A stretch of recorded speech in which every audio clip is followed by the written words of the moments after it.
प्रधानमंत्री नरेंद्र मोदी इस वक्त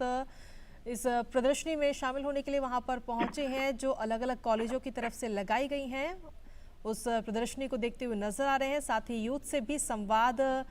वहां पर प्रधानमंत्री कर रहे हैं। और हमारे संवाददाता अरुण लगातार हमारे साथ बने हुए हैं। अरुण, इस वक्त प्रधानमंत्री वहां पर पहुंच चुके हैं और प्रदर्शनी को देखते हुए नजर आ रहे हैं। साथ ही जो यूथ जिसने प्रदर्शनी लगाई है अलग अलग कॉलेजों से आकर के यहाँ पे उनसे संवाद कर रहे हैं। जी अरुण, आवाज मिल रही है आपको? जी बिल्कुल कृतिका। जी अरुण, जिस तरीके से तस्वीरें हम अपने दर्शकों को दिखा रहे हैं, इस वक्त प्रधानमंत्री इंटरेक्शन करते हुए इस वक्त नजर आ रहे हैं। जिन छात्र छात्राओं ने ये प्रदर्शनी लगाई है अलग अलग कॉलेजों से आकर के, उनसे मुलाकात कर रहे हैं प्रधानमंत्री। बिल्कुल, क्योंकि कृतिका हम इस बात को जानते हैं कि जो यूनिवर्सिटी है पिछले 100 साल में मैसिवली ग्रो उसने किया है। अब देखिए 86 के आसपास डिपार्टमेंट्स हैं इसकी अम्ब्रेला एम्बिट के अंदर में, 90 के आसपास कॉलेज हैं और 6 लाख से ज्यादा स्टूडेंट्स इनमें पढ़ाई करते हैं। तो आज प्राइम मिनिस्टर नरेंद्र मोदी जो दिल्ली यूनिवर्सिटी कंप्यूटर सेंटर है and the building of faculty of technology, यानी कि कैसे मॉडर्नाइज किया जा सके इंफ्रास्ट्रक्चर को, कंप्यूटर लैब्स जो होती हैं वो हैं, जिसमें कि in line with government initiatives जो हैं कोर्सेज को इंक्लूड किया गया है। और जाहिर सी बात है कि प्राइम मिनिस्टर मोदी यहाँ पर यूनिवर्सिटी स्पोर्ट्स कॉम्प्लेक्स के अंदर कुछ ही क्षणों के अंदर अपने एड्रेस को करेंगे। एक एग्जीबिशन भी प्राइम मिनिस्टर नरेंद्र मोदी को दिखाई जा रही है जिसमें कि जर्नी ऑफ दिल्ली यूनिवर्सिटी ये इसमें शामिल है कि किस तरह की शानदार जर्नी रही है, क्योंकि 1922 के अंदर ये जो दिल्ली यूनिवर्सिटी है इसने अपने सफर को शुरू किया था। उसके बाद कई सारे यंग माइंड्स, यंग टैलेंट को इस यूनिवर्सिटी ने देश को और दुनिया को दिया हुआ है। तो प्राइम मिनिस्टर नरेंद्र मोदी का फोकस भी इस बात पर है कि जो Delhi university computer centre and the building of faculty of technology, इसकी शुरुआत जो होने जा रही है नॉर्थ कैंपस के अंदर, ये भी जो एक तरह से फाउंडेशन लेइंग सेरेमनी में होगा। तो ये भी एक इंपॉर्टेंट रूप से करता है कि कैसे प्राइम मिनिस्टर मोदी का फोकस है कि जो हमारी जो इंस्टीट्यूशंस है, यूनिवर्सिटी हैं, जो 100 साल का सफर पूरा कर चुके, कैसे मॉडर्नाइज और भी ज्यादा हो सके, क्योंकि आजकल एआई का जमाना है, आर्टिफिशियल इंटेलिजेंस का जमाना है, और एआई कैसे आपके काम को कम करता है, तो कैसे आप एआई के साथ कोलैबोरेट कर सके, आर्टिफिशियल इंटेलिजेंस के साथ कोलैबोरेट करके आप अपने काम को कर सके, कैसी न्यू अपॉर्चुनिटीज को आप ग्रैब कर सके इस एआई के जमाने के अंदर। तो ये जो तमाम जो कैंपस होगा उस दिशा के अंदर काफी इंपॉर्टेंट रोल प्ले करेगा हमारे यंगस्टर्स के लिए। और इसी वजह से प्राइम मिनिस्टर नरेंद्र मोदी इस पूरी जर्नी को देख रहे हैं जो दिल्ली यूनिवर्सिटी की रही है पिछले 100 साल के अंदर, और आगे क्या कुछ दिल्ली यूनिवर्सिटी से एक्सपेक्ट किया जाएगा, ये देश क्या कुछ एक्सपेक्ट करता है दिल्ली यूनिवर्सिटी जैसे इंस्टीट्यूशंस के साथ में, उस बात पर भी फोकस रहेगा। और प्राइम मिनिस्टर नरेंद्र मोदी का विजन काफी इंपॉर्टेंट रहेगा कि आखिरकार अगले जो प्राइमरीली जो 25 साल हैं किस तरह से देश के लिए इंपॉर्टेंट हैं, और अगर देश के लिए इंपॉर्टेंट है तो देश की जो इंस्टीट्यूशंस हैं उनके लिए कितना इंपॉर्टेंट है, और यंगस्टर्स के ऊपर क्या रिस्पॉन्सिबिलिटी रहती है अगले 25 सालों के अंदर। क्योंकि आज के जो यंगस्टर्स हैं जिनकी उम्र 18 से 20-22 साल के आसपास है, अगले 25 सालों के अंदर जब 2047 के अंदर भारत एक डेवलप्ड इकोनॉमी बनने का कमिटमेंट लेकर के आगे बढ़ रहा है, टॉप 3rd लार्जेस्ट इकोनॉमी बनने की दिशा में आगे बढ़ रहा है, तो यंगस्टर्स की क्या कुछ भूमिका रहेगी, तो यही हम एक्सपेक्ट करेंगे कि प्राइम मिनिस्टर नरेंद्र मोदी उस विजन को लेकर के अपनी बात रखेंगे। लेकिन हाँ, जाहिर सी बात है prime minister Narendra Modi metro ride करके पहुंचे। जो दर्शक इस समय पर हमारे साथ जुड़ रहे हैं उनको बता दें कि prime minister Modi metro ride लेकर के वो दिल्ली यूनिवर्सिटी पहुंच रहे हैं, और एक इंपॉर्टेंट इवेंट, यानी कि जब दिल्ली यूनिवर्सिटी अपने 100 साल पूरे करने जा रहा है तो वहां पर एक बहुत ही इंपॉर्टेंट प्राइम मिनिस्टर मोदी का एड्रेस रहने जा रहा है। बिल्कुल अरुण, और जिस तरीके से तस्वीरें भी हम देख पा रहे हैं, कहीं ना कहीं यूथ की भूमिका क्या है ये प्रधानमंत्री नरेंद्र मोदी बहुत बखूबी जानते हैं कि आगे यूथ कहीं ना कहीं भविष्य है और यूथ को संवारना कितना ज़्यादा ज़रूरी है उसकी पढ़ाई को लेकर के। और शायद यही वजह है कि प्रधानमंत्री कौशल विकास योजना के तहत 1.34 करोड़ युवाओं को प्रशिक्षित भी किया गया, यानी कि जो युवा पैसे से थोड़ा आर्थिक रूप से कमजोर थे उनको किस तरीके से सरकार मदद कर रही है आगे बढ़ने के लिए। बिल्कुल, ये बहुत इंपॉर्टेंट इनिशिएटिव रहा है सरकार का, जिसमें स्किल प्रोवाइड की गई है। आप इसको इस तरह से समझिए कि कोरिया जैसा देश है, आबादी बहुत ज्यादा नहीं है, लेकिन वहां भी 67 से 70% के आसपास जो यंगस्टर्स है वो स्किल्ड है। यूके की बात कर लीजिए, आबादी बहुत ज्यादा उस देश में नहीं है, लेकिन उसके बावजूद भी 70 से 80% लोग वहां पर स्किल्ड हैं।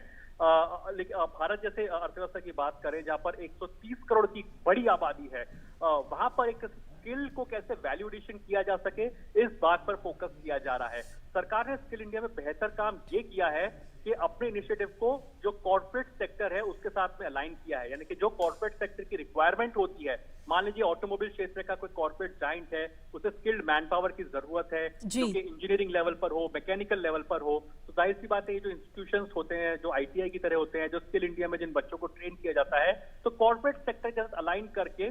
स्किल को मुहैया करा जा रहा है। इसका फायदा ये होता है कि प्रैक्टिकल हैंड्स ऑन एक्सपीरियंस मिलता है यंगस्टर्स को, कॉर्पोरेट सेक्टर में एक्सपीरियंस मिलता है काम करने का। दूसरी बात कि जो in line with latest technologies जो प्रैक्टिसेस चल रही होती है, वो युवा उन चीजों को सीख पाता है स्किल इंडिया मिशन के तहत। और जाहिर सी बात है एक डेडिकेटेड टाइम स्लॉट का कोर्स होता है अप टू 1 ईयर तक का, इसमें एक यंगस्टर्स जो होता है वो कौशल लेकर के आगे आ पाता है। तो स्किल इंडिया जैसा जो मिशन होता है जिसने ना ही देश के युवाओं को स्किल प्रोवाइड कराई है, लेकिन उनके स्किल को वैल्यू एडिशन भी मुहैया कराया है, प्रोवाइड कराया है, जो कि बहुत इंपॉर्टेंट रोल प्ले करता है। तो आज की तारीख में जो भारत का जो एक मैन पावर है वो केवल अपनी रिक्वायरमेंट को पूरा नहीं कर रहा, लेकिन जो जैसे प्राइम मिनिस्टर मोदी ने आज से कई समय पहले कहा था कि हम लोग एक तरह से एक्सपोर्ट करना चाहते हैं, जो हमारा मैन पावर है जैसे दूसरे देशों के अंदर भी हम भेज सके, ह्यूमन रिसोर्स कैपिटल बनाने की जो बात कही जा रही है, तो उसमें जो भारत का जो स्किल इंडिया मिशन है वो बहुत इंपॉर्टेंट रोल प्ले कर रहा है। और आज भारत उस पोजीशन के अंदर है कि आप गल्फ कंट्रीज में देखेंगे, यूरोपियन कंट्रीज में भी आप पाएंगे जो भारत है एक ह्यूमन रिसोर्स कैपिटल के तौर पर बनकर के उभर रहा है। और यही वजह की जो दुनिया भर की अर्थव्यवस्था है वो भारत को लेकर के, भारत के यंगस्टर्स को लेकर के, भारत के यंग टैलेंट को लेकर के, यंग माइंड्स को लेकर के काफी ज्यादा बुलिश है। और इसीलिए भारत में इन्वेस्टमेंट के लिए इतनी अपॉर्चुनिटीज को तलाशा जा रहा है। फॉक्सकॉन जैसी कंपनी जो कि सेमीकंडक्टर बना रही है वो भारत में आने के लिए आतुर है। एप्पल जैसी कंपनी है जो कि भारत में अपनी कैपेसिटीज को बढ़ा रही है। सैमसंग जैसी कंपनी जो कोरियन कंपनी है वो अपनी कैपेसिटीज को एनहांस कर रही है। तो इस बात को दर्शाता है कि कैसी जो मल्टीनेशनल कंपनीज है भारत में अपनी कैपेसिटीज को एनहांस कर रही है, क्योंकि भारत नंबर 1 एक बहुत ही value added human resource provide कर रहा है, एक बहुत ही लिटरेट या फिर एजुकेटेड आपको मैन पावर मुहैया करा रहा है, और नंबर 3 बहुत इकोनॉमिक मैन पावर आपको मुहैया करा रहा है। और यही वजह है कि जो दुनिया भर की कॉन्ग्लोमरेट्स है, टॉप जायंट्स है कॉर्पोरेट सेक्टर के, वो भारत में अपनी कैपेसिटीज को एनहांस कर रहे हैं। जी, अगर देखा जाए तो 2014 के बाद से हर साल एक नया आईआईटी और एक नया आईआईएम भारत के अंदर खोला गया है, जिससे कहीं ना कहीं स्किल डेवलपमेंट भी होगा। और हाल ही में आईआईटी ने विश्व स्तर पर अपनी पहचान भी बनाई है, टॉप के यूनिवर्सिटीज में आईआईटी शामिल हुआ। बिल्कुल, आईआईटी, आईआईएम, ट्रिपल आईआईटीज, ये भारत के लिए बहुत शान की बात है कि केवल भारत से ही नहीं दूसरे देशों से भी जो लोग होते हैं वो इन इंस्टीट्यूशंस में पढ़ने के लिए आ रहे हैं। डीयू जैसे संस्थान के अंदर भी आप पाएंगे जो भाई नेबरिंग कंट्रीज है, वहां से जो लोग हैं वो भारत में पढ़ने के लिए आ रहे हैं, अपने आप को एनरोल कराते हैं। तो ये दिखाता है कि भारत का एजुकेशन सिस्टम किस लिहाज से बेहतर हुआ है। लोग एनरोल कराते हैं, यहाँ पर पढ़ने के लिए आते हैं, और इंस्टीट्यूशंस की जो संख्या है उसको केवल बड़े शहरों में ना रख करके उनको अब छोटे शहरों में टियर 1, टियर 2 टाउन्स में लेकर के जाया जा रहा है, जिससे कि जो यंग टैलेंट है उनको अपने घर के आसपास ही एजुकेशन के बेहतर मौके मिल सके। जो तमाम स्टेट गवर्नमेंट है, सेंटर है, कोऑर्डिनेशन के साथ में एक कोऑपरेटिव फेडरलिज्म की फीलिंग के साथ में आगे बढ़ रहा है, जिससे कि एजुकेशन को एक तरह से इंक्लूसिव बनाया जा सके, टियर 2, टियर 3 टाउन्स तक लेकर के जाया जा सके। और इन्हीं सब बातों के ऊपर फोकस रखा जा रहा है। तो हम जानते हैं कि आईआईटी, आईआईएम, ट्रिपल आईआईएम और इतना ही नहीं, जो हेल्थ इंस्टीट्यूशंस हैं वो भी टियर 2, टियर 3 टाउन्स पे जाते हुए दिखाई दे रहे हैं। तो अगर आप इसको क्यूमुलेटिवली क्लब करके करने की कोशिश करेंगे तो इस बात को पाएंगे कि पिछले 8-9 साल के अंदर सरकार का focus number 1 ease of living को मुहैया कराने में रहा है, नंबर 2 यंगस्टर्स के लिए बेहतर इकोसिस्टम को डिजाइन किया गया, बनाया गया है, नंबर 3 सरकार की तमाम पॉलिसीज की जो केंद्र के अंदर यानी बिल्कुल हार्ट के अंदर देखेंगे पाएंगे सेंटर के अंदर महिलाओं को और किसानों को और गरीब वर्ग को रखा गया है। तो ये तमाम चीजें जब कनेक्ट करती है तो जाहिर सी बात है कि पब्लिक से या जनता से कनेक्ट करते हैं। और वही चीज हमने देखा, जो दर्शक इस समय पर हमारे साथ जुड़ रहे हैं उनको वापस से बता दें एक बार कि prime minister Narendra Modi normal motorcade के साथ ट्रैवल करके नहीं गए हैं दिल्ली यूनिवर्सिटी के अंदर, वो मेट्रो राइड लेते हैं ताकि जो आम जनमानस है उनको दिक्कतों का सामना ना करना पड़े। और मेट्रो राइड लेकर के प्राइम मिनिस्टर नरेंद्र मोदी जब डीयू तक पहुंचते हैं तो आम जनमानस भी उनके पास आता है, बात करता है, कनेक्ट करता है, और एक प्रधानमंत्री प्रधानमंत्री मोदी भी एक प्रधान सेवक के तौर पर डीयू तक पहुंच रहे हैं और अब से कुछ ही देर के अंदर उनका एड्रेस होगा। प्राइम मिनिस्टर नरेंद्र मोदी हमने देखा भी कुछ देर पहले कि कैसे एग्जीबिशन उन्होंने विजिट किया है, जिसमें पूरी जर्नी दिखाई गई है डीयू या दिल्ली यूनिवर्सिटीज की। क्या कुछ बड़े इनिशिएटिव्स रहे हैं, क्या कुछ अवार्ड या क्या कुछ ख्याति जो डीयू को मिली है, वो प्राइम मिनिस्टर मोदी को के सामने इस एग्जीबिशन में रखा गया है, जो अपने आप में दर्शाती है कि भारत के पास डीयू जैसे संस्थान है या यूनिवर्सिटीज हैं या इंस्टीट्यूशंस हैं जो कि एक बहुत इंपॉर्टेंट या सिग्निफिकेंट रोल प्ले करेंगे जब भारत 2047 तक जाते हुए जब डेवलप इकोनॉमी बनने की बात कर रहा है, तो एक इंपॉर्टेंट रोल इनका भी रहेगा।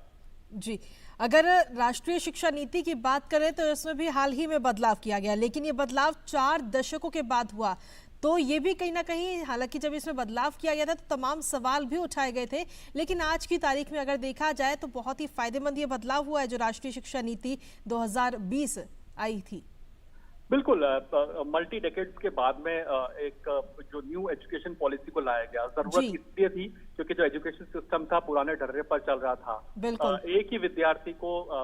हम क्योंकि हमेशा इस सवाल को पूछा करते थे, जब मैं और आप पढ़ा करते थे तो हमारे पास एक ही लैंग्वेज का ऑप्शन होता कि हम एक ही लैंग्वेज में पढ़ें। लेकिन आज की जो न्यू एजुकेशन पॉलिसी वो बताती है, जो नए यंगस्टर्स को बताती है कि आप रीजनल लैंग्वेज या मदर टंग जो आपकी होती है, मातृभाषा होती है, उसमें आप पढ़ाई कर सकते हो। जो तमाम जहां भी एजुकेशन पॉलिसी को लागू किया गया है वहां पर इस चीज को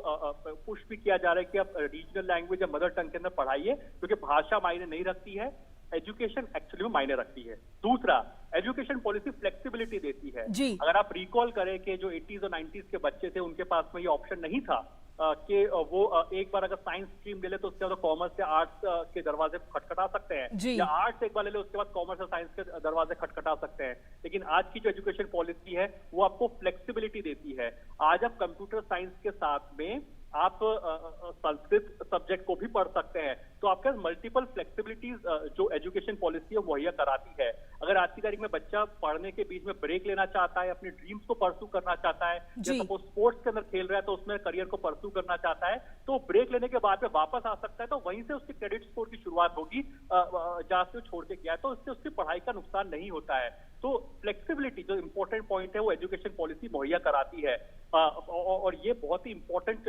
रहता है। और यही वजह है कि जो छात्र है, स्टूडेंट्स है, उनके पास आज बहुत सारे विकल्प हैं। वो ह्यूमैनिटीज से लेकर के साइंस से कंप्यूटर साइंस तक जहां भी उसका दायरा है वहां पर वो जा सकता है और पढ़ सकता है और अपने ड्रीम्स को परस्यू कर सकता है। सबसे इंपॉर्टेंट पार्ट ये रहती है कि जो फॉरेन यूनिवर्सिटीज है उनके साथ बेस्ट प्रैक्टिसेस का आदान प्रदान करना आसान हो गया है, उनके लिए भारत में आना आसान हो गया है, और जाहिर सी बात है जो बेस्ट प्रैक्टिसेस होती है, नॉलेज जो फॉरेन यूनिवर्सिटीज के पास होती है, उनके साथ को शेयरिंग करना और भी आसान हो गया, जिससे कि भारत को भी जो इंटरनेशनल स्टैंडर्ड्स की जो पढ़ाई है किस तरह से पढ़ाया जाता है वो मिल सके। और यही वजह के स्टूडेंट्स को आज की तारीख में जो one of the best practices होती है एजुकेशन प्रैक्टिसेस वो मुहैया कराई जा रही है। और आज प्राइम मिनिस्टर नरेंद्र मोदी, जाहिर सी बात है, जब डीयू में होंगे तो इन तमाम विषयों के ऊपर उनका फोकस साफ तौर पर रहता हुआ दिखाई देगा। बिल्कुल, और जिस तरीके से तस्वीरें हम देख पा रहे हैं, इस वक्त प्रधानमंत्री प्रदर्शनी देख रहे हैं जो छात्रों की तरफ से लगाई गई हैं। अलग कॉलेज से ये छात्र वहां पर पहुंचे हैं और प्रदर्शनी लगा रहे हैं, उन प्रदर्शनी को देख रहे हैं। अरुण, अगर देखा जाए तो प्रधानमंत्री देश के छात्रों के लिए, यूथ के लिए कितने संजीदा हैं ये तो हमने देखा ही है, लेकिन साथ ही जब भारत के छात्र छात्राएं जब यूक्रेन में फंस गई थी उस युद्ध के दौरान, तब किस तरीके से प्रधानमंत्री ने रणनीति और कूटनीति से युद्ध प्रभावित क्षेत्र से हजारों छात्रों को सुरक्षित अपने भारत लेकर आए थे, वो भी हमने देखा है। बिल्कुल कृतिका, जब भी क्राइसिस सिचुएशन हुई है ग्लोबल प्लेटफॉर्म के ऊपर या किसी भी देश के अंदर, तो इंडिया एक तरह से फर्स्ट रिस्पॉन्डर के तौर पर रहता है जी। केवल अपने लिए नहीं, आपको ये भी याद होगा कि जब तुर्की के अंदर जब अर्थक्वेक आया था